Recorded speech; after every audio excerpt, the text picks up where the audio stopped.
आपका हनुमान जी का ही चैनल है, मुझे लगता है ये एक कड़ी है जो हम सबको जोड़ सकते हैं, स्पेशली सैटरडेज़ और ट्यूसडेज़ को। मुझे लगता है हम सभी सनातनियों को मंदिरों में इकट्ठे होना चाहिए, हनुमान चालीसा करनी चाहिए। हनुमान जी की सबसे सुंदर बात यह है कि जो जिस तरह से वो भक्ति करते हैं उनसे वो सीखने को मिलता है, क्योंकि ना तो उनमें फेयरलेसनेस है, कोई डर नहीं है, उनमें धर्म है और उनमें करने की उत्सुकता है। फिर वो देखते नहीं क्या करने की आवश्यकता है, क्या नहीं करने की आवश्यकता है, किससे डरने की आवश्यकता है, किससे नहीं डरने की आवश्यकता है। जब जो चीज़ रिक्वायर्ड है, और मुझे लगता है वो हनुमान जी की भक्ति और वो फेयरलेसनेस हम सब में आनी चाहिए। जब आप इनर कॉलिंग में ज़्यादा जाते हैं तो आपको शिव जी और पार्वती जी नज़र आती हैं। जब आप कर्म में आने लग जाते हैं तो कर्म और जो रिसोर्सेज हैं उसमें आपको कृष्ण जी और या विष्णु जी और लक्ष्मी जी दिखाई देती हैं। जब आप विद्या के बारे में बात करने लग जाते हैं तो आपको ब्रह्मा जी, सरस्वती जी दिखाई देने जाते हैं। I think it's more about आप किस चीज़ की चीज़ ढूंढ रहे हैं, उसका डायरेक्शन देने वाले आपकी शक्ति आपको खुद ही बुलाती है। तो मेरी उज्जैन से हुई थी, महाकाल से, पर मैं उपासक हूँ बगलामुखी माँ की, और मतलब उन्होंने मुझे बचाया है, उन्होंने मुझे ये रास्ता दिखाया है। अभी मैं बात करूँ तो मैं खुद ही जन्माष्टमी में पैदा हुई हूँ, तो कृष्ण जी से मेरा अलग लगाव है। तो मुझे लगता है कोई फ़र्क नहीं है, सबके अलग अलग रूप है और उनके अलग अलग रीजनिंग है। देखिए जिस तरह से मैं सबको छोड़ कर आ रही हूँ वो इनर कॉलिंग होती है। आप किसी को भी ज़बरदस्ती नहीं करा सकते, वो आप ढोंग भी नहीं कर सकते हैं। लेकिन मुझे ये लगता है कि जितना आपके आसपास, जैसे हमने कुंभ में देखा कि जब सारे साधु जनों से आप इतना ज्ञान लेते हैं, आप उनसे इतनी भक्ति सीखते हैं, वो उनके साथ उनके रस में आप डूबने लगते हैं, तो वो आपको डेफिनेटली बहुत ज़्यादा प्रेरणा देता है। मुझे दिल्ली में भी, कुंभ में भी, और उसके बाद फिर सभी गुरुजनों के साथ अभी योगी जी के साथ सीता मैया बनने का भी सौभाग्य प्राप्त हुआ है। अभी शंकराचार्य सदानंद सरस्वती महाराज जी से गुरु मंत्र दीक्षा ली है। उसके बाद देवकीनंदन ठाकुर जी के साथ शुरुआत हुई सनातन धर्म संसद से। जय सिया राम।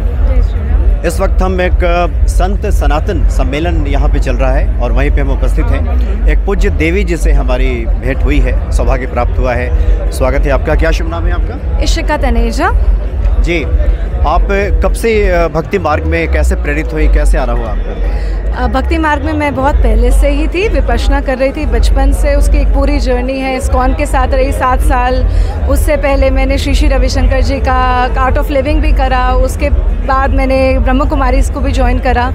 अभी शंकराचार्य सदानंद सरस्वती महाराज जी से गुरु मंत्र दीक्षा ली है। उसके बाद देवकीनंदन ठाकुर जी के साथ शुरुआत हुई सनातन धर्म संसद से, दिल्ली में भी, कुंभ में भी, और उसके बाद फिर सभी गुरुजनों के साथ अभी योगी जी के साथ सीता मैया बनने का भी सौभाग्य प्राप्त हुआ है। अच्छा, यहाँ जिस सम्मेलन में हम लोग उपस्थित हुए हैं, यहाँ ये बताया गया कि एक वैचारिक रूप से आज के युवाओं को सनातन से जोड़ने की आवश्यकता है। तो आप युवा भी हैं, संत भी हैं, आपको क्या लगता है? जी, मुझे लगता है कि जब अभी क्या है ना, सब लोग अपने मत को आगे रखते रहे थे, पर अभी जो सबसे बड़ा फ़र्क आया है वो किसी भी संप्रदाय से हो, सभी एक ही स्वर में गाना गा रहे हैं। वो देखकर जो हमारे जैसे यूथ है वो काफ़ी इंस्पायर होते हैं। जब हम देखते हैं वो सामाजिक समरसता सारे गुरुजनों में, सारे मठों में जब वो आनी शुरू हो जाती है और हम देखते हैं कि सभी मंचों से एक ही बात बोल रहे हैं, एक ही प्रवचन बोल रहे हैं, उससे बहुत ज़्यादा फ़र्क मिलता है। अच्छा, ये बताएं कि आजकल के समय में इस दुनिया में इतनी चकाचौंध है, इसलिए हम पूछ रहे हैं क्योंकि जो युवा वर्ग है जो आपको सुन रहा है, कि आपका जो ये सनातन के प्रति आकर्षण है, कौन सी वो चीज़ें हैं जो युवाओं का आकर्षित करती हैं? क्या इसको ईश्वर कृपा से जोड़ कर देखें या व्यक्ति का स्वयं का प्रयास ऐसा होता है? मुझे लगता है, देखिए जिस तरह से मैं सबको छोड़ कर आ रही हूँ वो इनर कॉलिंग होती है। आप किसी को भी ज़बरदस्ती नहीं करा सकते, वो आप ढोंग भी नहीं कर सकते हैं। लेकिन मुझे ये लगता है कि जितना आपके आसपास, जैसे हमने कुंभ में देखा कि जब सारे साधु जनों से आप इतना ज्ञान लेते हैं, आप उनसे इतनी भक्ति सीखते हैं, वो उनके साथ उनके रस में आप डूबने लगते हैं, तो वो आपको डेफिनेटली बहुत ज़्यादा प्रेरणा देता है। और मुझे लगता है कि यूथ का इंटरेक्शन 2014 के बाद बहुत ज़्यादा होने लग गया सनातन धर्म से। हमें काफ़ी कुछ चीज़ें पता लगने लग गई, बहुत सारी चीज़ें थी जो गलत सिखाई जा रही थी, गलत पढ़ाई जा रही थी, उसमें बदलाव आने शुरू हो गए। हम निडर होकर बोल सकते थे सनातन धर्म के बारे में और हमारे गुरुजन भी सामने आने शुरू हो गए। मुझे लगता है उससे सबसे ज़्यादा बदलाव आया है और सब लोग जुड़ना शुरू हो गए हैं। ईश्वर तो मूलतः एक ही है, ईश्वर का कौन सा रूप आपको लुभाता है ज़्यादा? मेरे लिए हमेशा ईश्वर एक ही है, मेरे लिए सब एक हैं। मेरी अगर मैं शुरुआत बोलूं तो मेरी उज्जैन से हुई थी, महाकाल से, पर मैं उपासक हूं बगलामुखी माँ की। और मतलब उन्होंने मुझे बचाया है, उन्होंने मुझे ये रास्ता दिखाया है। अभी मैं बात करूं तो मैं खुद ही जन्माष्टमी में पैदा हुई हूं, तो कृष्ण जी से मेरा अलग लगाव है।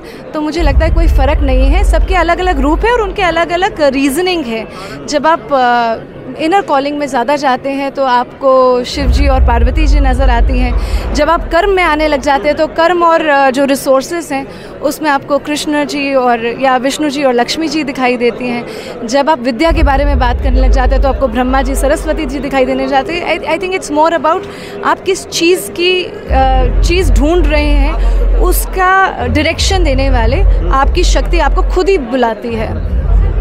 आप हनुमान भक्ति चैनल पे हैं, हम चाहते हैं कि आखिर में हनुमान जी के बारे में कुछ बताएं। वैसे तो आपसे बहुत सारी जिज्ञासाएं थी, लेकिन देखिए काफ़ी लोग आपका वेट भी कर रहे हैं और शोर भी यहाँ पे काफ़ी है। हनुमान जी के बारे में कुछ आप? मुझे लगता है हनुमान जी की सबसे सुंदर बात यह है कि जो जिस तरह से वो भक्ति करते हैं उनसे वो सीखने को मिलता है, क्योंकि ना तो उनमें फेयरलेसनेस है, कोई डर नहीं है, उनमें धर्म है और उनमें करने की उत्सुकता है। फिर वो देखते नहीं क्या करने की आवश्यकता है, क्या नहीं करने की आवश्यकता है, किससे डरने की आवश्यकता है, किससे नहीं डरने की आवश्यकता है। जब जो चीज़ रिक्वायर्ड है, और मुझे लगता है वो हनुमान जी की भक्ति और वो फेयरलेसनेस हम सब में आनी चाहिए। और मुझे लगता है सबसे ज़्यादा, क्योंकि आपका हनुमान जी का ही चैनल है, मुझे लगता है ये एक कड़ी है जो हम सबको जोड़ सकते हैं, स्पेशली सैटरडेज़ और ट्यूसडेज़ को। मुझे लगता है हम सभी सनातनियों को मंदिरों में इकट्ठे होना चाहिए, हनुमान चालीसा करनी चाहिए। अभी हमने प्रोग्राम में भी देखा, इतनी सुंदर तरीके से हनुमान चालीसा हुई और उनके अंदर वो जो प्रेम था हनुमान जी के लिए। जब आप हनुमान जी से जुड़ते हैं तो आप राम जी से जुड़ते हैं, और राम जी से जुड़ते हैं तो आप कर्मों से जुड़ते हैं और धर्मों से जुड़ते हैं। तो मुझे लगता है कि सबसे सुंदर मार्गदर्शन जो करते हैं वो हनुमान जी ही करते हैं। बड़ा आनंद आया आपसे बात करके। हनुमान जी की प्रेरणा रही, कभी मौका मिला तो और विस्तार से आपसे बात करेंगे। बहुत बहुत धन्यवाद आपका। जय श्री राम। जय श्री राम।